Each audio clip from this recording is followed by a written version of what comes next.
எல்லாருக்கும் வணக்கம். என்னுடைய ராதா ராமராவ் சேனலுக்கு உங்கள் எல்லாரையும் வெல்கம் பண்ணுறேன். இந்த வீடியோவில் ஒரு கட்லட் செய்கிறதுக்கு ஒரு 2 டீஸ்பூன் எண்ணெய் இருந்தால் போருங்க. அந்த மாதிரி குறைச்சலான எண்ணெயில் நல்ல கிறிஸ்பியாக இந்த சக்கரவள்ளி கிழங்கை வச்சுட்டு எப்படி கட்லட் செய்யலாம் அப்படிங்கிறது தான் பார்க்க போகிறோம். இனிமேல் கட்லட் செய்கிறது ரொம்ப கஷ்டம், எண்ணெயில் பொரிக்கணும், எண்ணெய் நிறைய வேஸ்ட் ஆகும் அப்படின்னு நினைக்காதீங்க. இந்த வீடியோ ஃபுல்லாக நீங்கள் பார்த்தீங்கன்னா ரொம்ப ஈஸி மெத்தடில் நினச்ச நேரம்னா இந்த சக்கரவள்ளி கிழங்குல நீங்கள் கட்லட் செய்யலாம். இந்த வீடியோ பார்க்குறதுக்கு முன்னாடி இது வரைக்கும் என்னோடய சேனலுக்கு சப்ஸ்கிரைப் பண்ணாத வியூவர்ஸ் உடனே சப்ஸ்கிரைப் பண்ணி பக்கத்தில் இருக்க பெல் பட்டனும் ப்ரெஸ் பண்ணிங்கன்னா நான் போடுற புது வீடியோ நோட்டிஃபிகேஷனாக கிடைக்கும். தொடர்ந்து என்னோடய வீடியோ பார்த்துட்டு எனக்கு எப்போதுமே சப்போர்ட் பண்ணிகிட்டே இருங்க.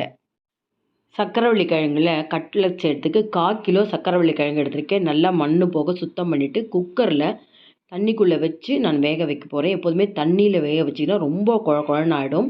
இந்த மாதிரி ஸ்டீம் பண்ணிடணும். நல்லா வேக வச்சு எடுத்துகிட்டு தோலை ஃபஸ்ட்டு எடுத்துடலாம். எடுத்துகிட்டு துருவிட்டால் போதும். நம்ம மசிக்கிறத விட துருவினா தான் உங்களுக்கு நல்லா சேர்ந்துட்டா மாதிரி இருக்கும். இந்த மாதிரி தோல் எடுத்துகிட்டு நம்ம கேரட் துருவுறப்போ அங்கங்கே கட்டி கட்டியாக விழும். அதையும் நம்ம எடுத்து துருவிட்டால் ஒன்று போல் இருக்கும். இப்போ இந்த மாதிரி பிளேட்டில் வச்சுருக்கேன் பாருங்கள். அளந்து பார்த்திங்கன்னா ஒரு 1/4 கிலோ அளவுக்கு நம்ம சக்கரவள்ளி கிழங்கு எடுத்து இந்த மாதிரி துருவி வச்சுட்டா 4 ஸ்லைஸ் ப்ரெட்டு வேணுங்க. இப்போ இந்த மாதிரி 4 ஸ்லைஸ் ப்ரெட்டை மிக்ஸி ஜாரில் போட்டு பல்ஸ் மோடில் விட்டு பொடி பண்ணிக்கிறேன். பாருங்கள், பொடி பண்ணியாச்சு. அதையும் சக்கரவள்ளி கிழங்கோடு சேர்த்தாச்சு. அடுத்து ஒரு வெங்காயத்தை பொடியாக நறுக்கியிருக்கேன்.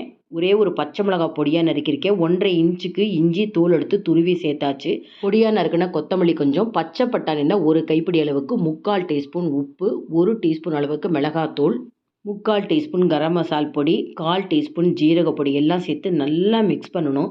இதை மிக்ஸ் பண்ணிவிட்டு அதுக்கப்புறம் நம்ம கட்லெட்டுக்கு எந்த ஷேப் கொடுக்குறோமோ அந்த மாதிரி ஷேப் வருதா அப்படிங்கிறத முதல்ல நம்ம பார்க்கணும். நல்லா மிக்ஸ் பண்ணிவிட்டேன். கொஞ்சம் அந்த சக்கரவள்ளி கிழங்கு ப்ரெட்டு உருண்டைகள் எடுத்துக்கிறேன். நல்ல பெரிய பால் மாதிரி எடுத்துக்கிறேன். அப்புறம் தட்டி பார்க்கணும். இந்த மாதிரி தட்டி பார்க்குறப்ப உங்களுக்கு கொஞ்சம் கூட அது கட் ஆகாமல் விரிசல் விழாமல் இருக்கணும். இந்த மாதிரி இருந்தால் ரொம்ப கரெக்டாக பிசைஞ்சிருக்கும்னு அர்த்தம். இல்லை அப்படின்னா இன்னும் கொஞ்சம் ப்ரெட்டை மிக்ஸ் பண்ணுற மாதிரி இருக்கும். இப்போ கட்லெட்டுக்கு மேலே கோட்டிங்காக இன்னொரு 4 ப்ரெட் எடுத்து பல்ஸ் மோடில் விட்டு தனியாக ஒரு பிளேட்டில் எடுத்து வச்சுருக்கேன். இப்போ கட்லெட் மிக்ஸை எடுத்து நல்ல பெரிய உருண்டையாக செஞ்சுட்டு நம்ம எப்படி ஷேப் கொடுப்போமோ கட்லெட்டுக்கு அதே மாதிரி கொடுக்கணும். முதல்ல வடை மாதிரி தட்டிக்கணும். அதுக்கப்புறம் சைடு ஓரங்கள்லாம் நல்லா ஒரு டைட்டாக ஓரளவுக்கு உயரமாக இருக்கணுங்க. வடை மாதிரி தட்டையாக தட்டக்கூடாது, ஓரளவுக்கு திக்னஸாக இருக்கணும். இந்த மாதிரி எடுத்து வச்சுக்கலாம். நான் 4 கட்லட் பீஸ் இந்த மாதிரியும் ஒரு 4 உருண்டைகள் ரவுண்டாகவும் செய்ய போகிறேன். எப்போதுமே கட்லட்லாம் பார்த்திங்கன்னா நிறைய எண்ணெய் வச்சு வடை பொரிக்கிற மாதிரி பொரிக்காதீங்க. நிறைய கட்லட் பார்த்திங்கன்னா எண்ணெயில் அப்படியே கரைஞ்சி அத்தனை எண்ணெயும் வேஸ்ட் ஆகிடும். அதனால் ஷாலோ ஃப்ரை பண்ணுங்கள்.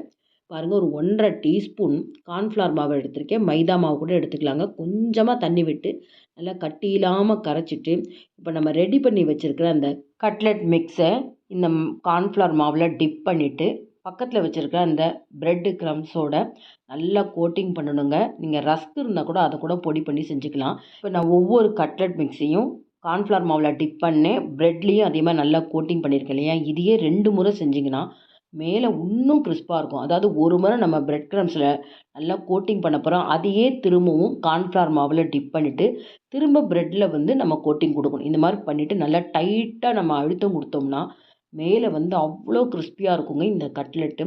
இப்போ இந்த மாதிரி நான் செஞ்சதெல்லாம் செட் பண்ணி வைக்கிறேன். இப்போ இந்த ப்ராசஸ் நீங்கள் செஞ்சுட்டு நிறைய நீங்கள் சக்கரவள்ளி கிழங்கு ப்ரெட்டெல்லாம் போட்டு இந்த மிக்ஸ் ரெடி பண்ணியிருந்தீங்கன்னா உங்களுக்கு அந்த அளவுக்கு ஒரே நாளில் செலவாகாதுன்னு நினச்சிங்கன்னா இந்த ப்ரெட்டில் நம்ம கோட்டிங் கொடுத்ததுக்கப்புறம் தாராளமாக நீங்கள் ஃப்ரிட்ஜ்லேயோ ஃப்ரீசர்லேயோ எடுத்து வச்சுட்டு 1 வாரம் வரைக்கும் நீங்கள் இதை எப்போ தேவைப்படுதோ அப்போ கட்லெட்டாக செய்யலாங்க.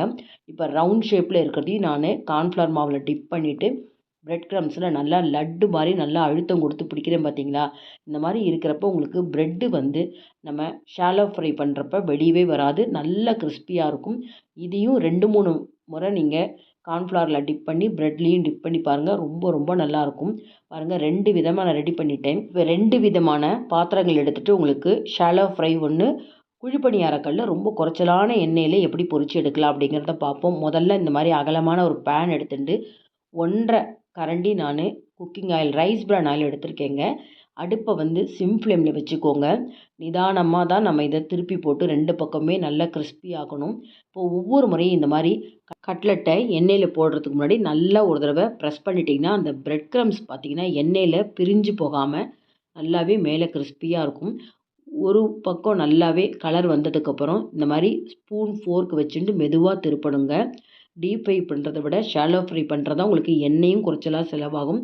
அதே போல் அந்த கட்லட் வந்து எண்ணெயில் அப்படியே கரைஞ்சி போகாமல் இருக்கும். இப்போ நல்ல ஒரு கோல்டன் கலர் 2 பக்கமே வந்திருக்கு. முழுக்க சிம் ஃப்ளேமில் வச்சு தான் இந்த ஸ்டேஜ் வரைக்கும் நான் கொண்டு வந்திருக்கேன். அப்படியே எடுத்து நம்ம பிளேட்டில் மாற்றி விடலாம். இப்போ 4 கட்லட்டு சாதாரணமாக எல்லோரும் செய்கிற மாதிரியே ரெடி பண்ணியாச்சு. இப்போ இந்த எண்ணெயவே குழிப்படியார கல்லில் நம்ம வடிகட்டி அதுலேயே நம்ம அந்த ரவுண்டாக நம்ம கட்லட் பால் பண்ணி வச்சுருக்கோம் பார்த்தீங்களா, அதில் செஞ்சுக்கலாம். பாருங்கள் வடிகட்டிக்கணும். ஏன்னா கொஞ்சம் பிரெட் க்ரம்ஸ்லாம் அந்த எண்ணெயில் கலந்துடுது இல்லையா. பாருங்கள் 2 டீஸ்பூன் தான் நான் இந்த குழிப்பணியார கல்லில் விடுறேன்.